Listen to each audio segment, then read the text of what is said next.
Bonjour Johan, Bonjour Stéphane. merci d'avoir bien voulu répondre à cette petite interview sur le monde canin. Est-ce que tu peux présenter ton parcours d'entrepreneur justement pour cette profession? J'ai cherché, après avoir travaillé en tant que chef de projet informatique chez Airbus, le moyen de revenir à un rêve d'enfant qui était celui de travailler avec les animaux. J'ai regardé les formations qui existaient pour pouvoir devenir éducateur canin. J'ai trouvé le brevet professionnel éducateur canin avec une spécialité en comportement en canin, une formation sur un an dans la Meuse. Donc, je suis parti faire ma formation pendant un an qui comprend une partie théorique, une partie pratique et des stages. Suite à cela, j'ai refait 3 mois de stage avant de rentrer sur Toulouse pour créer mon entreprise en tant qu'auto-entrepreneur. Parfait. En tout cas, c'était une passion pour toi, ce que je sais, C'est travailler ça, avec en les fait, animaux. depuis tout petit, voilà, l'idée, j'ai toujours aimé les animaux, j'ai toujours voulu travailler avec. Après, mes choix et ma vie ont fait que je suis sorti du cadre des animaux pour me diriger vers l'informatique et je suis revenu vers le monde des animaux. Et tu as fait un excellent choix, je trouve. Et justement, Merci. je voulais te poser une question. Qu'est-ce qu'une balade éducative? Et pourquoi c'est utile puisque je sais que les éducateurs canins en font? Alors, du coup, il y a plusieurs types de balades éducatives. Déjà, il y a deux possibilités. Soit ça peut être une balade qui va être éducative avec les chiens qui vont être totalement détachés. Moi, c'est vrai que ça arrive très rarement. Pourquoi? Parce que j'ai des chiens qui vont être réactifs envers les autres chiens. Donc, pour que la balade se passe bien, l'idée, c'est que tous les chiens puissent être en laisse ou en longe et que les chiens puissent avoir des interactions avec eux tout en gardant tous les chiens en sécurité. D'autant plus qu'avec la loi qui va passer au 15 avril, on ne va plus avoir le droit de détacher les chiens dans la forêt. D'accord. Et donc, après, pourquoi une balade éducative va être intéressante? Parce que certaines personnes n'ont pas la possibilité, dans leur environnement à côté de chez eux, de croiser forcément beaucoup de chiens.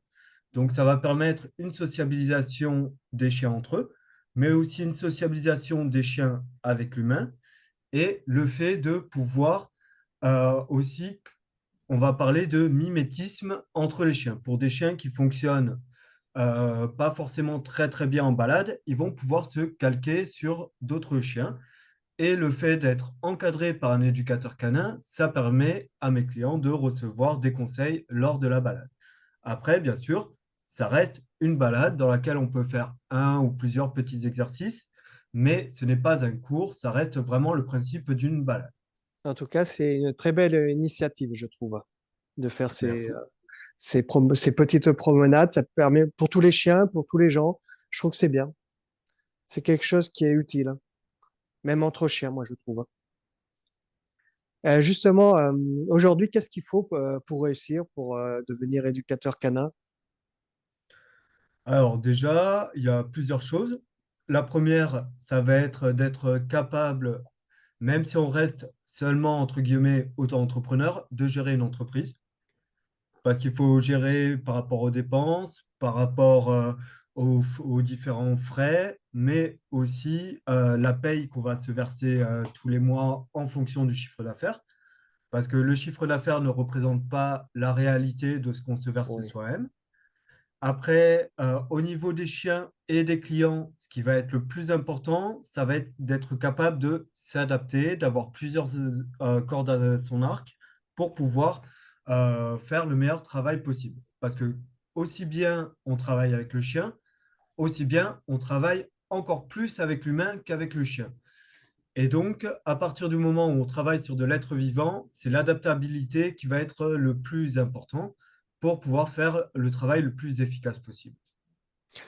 oui, et en plus, j'ai vu sur les réseaux sociaux, tu as eu des retours sur des témoignages de personnes hein, sur justement sur ces balades, sur ton métier.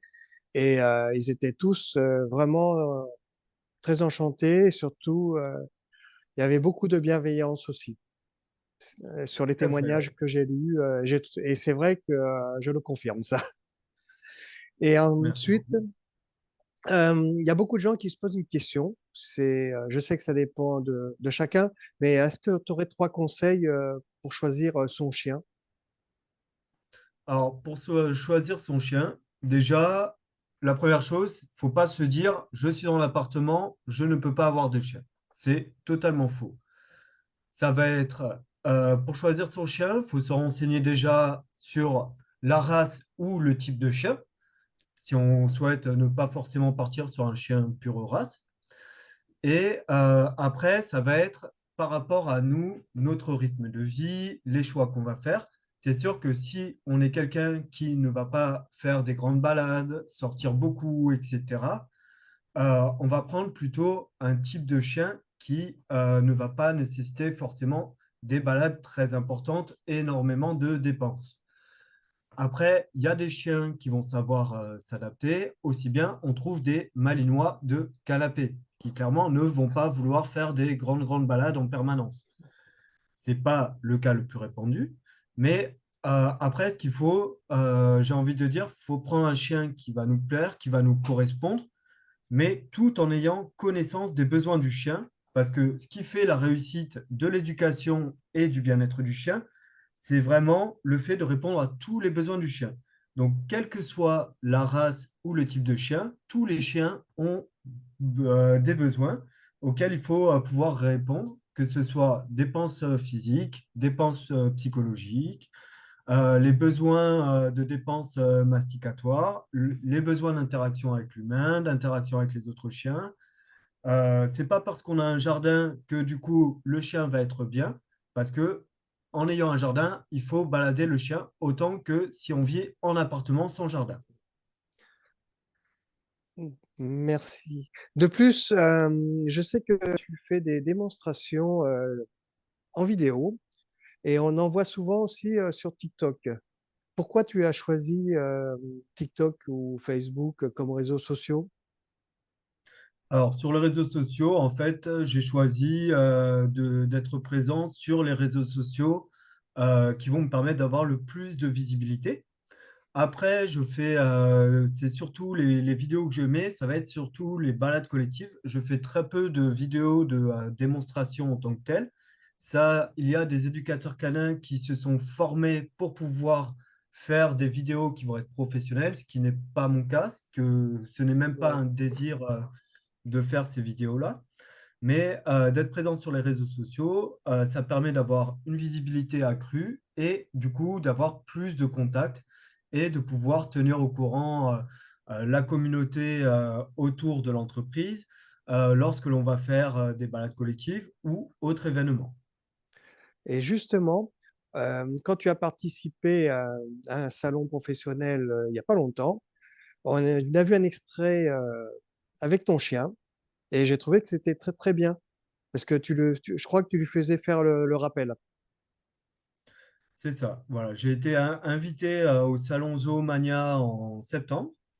Du coup, pour pouvoir faire des démonstrations et pareil, augmenter ma visibilité parce que je n'ai que 1 an et demi d'expérience aujourd'hui, l'idée, c'est d'être le plus visible possible et donc pouvoir montrer quels vont être les points les plus importants dans l'éducation. Après, par exemple, j'aurais pu faire des démonstrations sur différentes choses. Là, il y a eu un petit extrait sur le rappel, mais il y a pu y avoir aussi un petit extrait sur le fait que le chien ne touche pas à de la nourriture qui va être Oui. par terre, le fait que le chien puisse marcher en laisse correctement. Voilà, c'est des petits points pour montrer un peu le savoir-faire de l'éducateur canin. Il y a régulièrement des salons autour de Toulouse et dans Toulouse, mais le problème, c'est que pendant ces salons, on ne peut pas se permettre d'aller à tous les salons parce qu'on a besoin de Oui. travailler, tout simplement. Oui, et c'est vrai que tu dis que tu n'as que 1 an d'expérience, mais tu as beaucoup de résultats positifs et beaucoup de travail que tu as fourni. Moi, je trouve Bien que c'est sûr. quand même une belle percée, une très belle percée, et tu continues très bien dans cette voie. C'est ce que je vois, ce qu'on ressent par tous les commentaires positifs, mais pas que les commentaires positifs. Il y a plein de choses aussi qui se dégagent de la truffe éduquée, pardon. Euh, c'est ta bienveillance, c'est toujours être présent pour les gens. Et je trouve que c'est très très bien. Alors ça, c'est sûr que c'est hyper important d'être bienveillant, d'être à l'écoute des propriétaires. Après, ce qui m'a permis aussi de faire cette percée, c'est sûr qu'il y a la pub sur Internet. Parce qu'on arrive dans un milieu où des éducateurs canins, c'est vrai qu'il y en a énormément, et il y a aussi tous les partenaires que j'ai pu avoir qui m'aident aussi, dont des éducateurs canins sur Toulouse. Moi, je pars du principe qu'au niveau des éducateurs canins sur Toulouse, il y a bien assez de chiens pour tout le monde, et donc ça ne va pas être des concurrents, mais des partenaires pour tous ceux qui font un bon travail dans la bienveillance, aussi bien avec l'humain qu'avec les chiens. Oui, je rejoins entièrement cette façon de penser. Et en même temps, je sais que tu fais partie d'un groupe professionnel des chiens, justement. Pourquoi? Alors ça, c'est l'un des éducateurs canins chez qui j'étais allé en stage, qui est basé en Alsace, qui a créé le groupement des professionnels du chien. Son objectif à travers ce groupement, c'est de pouvoir permettre à tous les intervenants du monde canin, professionnels, mais aussi des associations, de pouvoir essayer de se regrouper déjà pour pouvoir donner des bonnes adresses pour les pensions, pour le toilettage, pour les animaleries, pour l'ostéopathie animalière, pour d'autres domaines aussi.